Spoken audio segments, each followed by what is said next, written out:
FC আড্ডাতে আপনাদের সবাইকে স্বাগত। বিগত কদিন ভিডিও আপলোড করতে পারিনি, সেই জন্য সবার কাছে সরি। আর্জেন্টিনা বিশ্বকাপ জয়ী অধিনায়ক লিওনেল মেসির বাড়িতে হামলার ঘটনা ঘটেছে।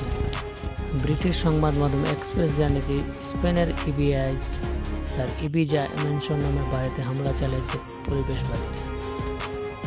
হামলাকারীদের দাবি, মেসির 11 মিলিয়ন ইউরো সম্মূল্যে বাড়িটি পরিবেশ দূষণ সহায়ক। হাফিংটন পোস্ট জানায়, আন্দোলনকারীদের সংগঠন ফিউচার ভেজিটাল চলতি সপ্তাহে শুরুর দিকে মেসির ইবিজা ভিলায় ভাঙচুর চালায়।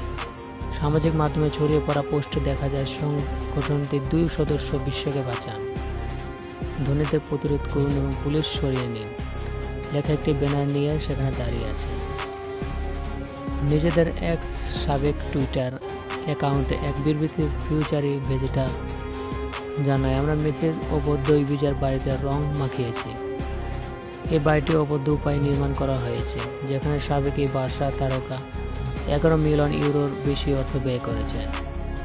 ওই বাড়ি নির্মাণের সময় 2 থেকে 4 মানুষ নিহত হন এবং নির্মাণ সংক্রান্ত কাজের কারণে তাপপ্রবাহ বেড়েছে। ধন্যবাদ সবাইকে।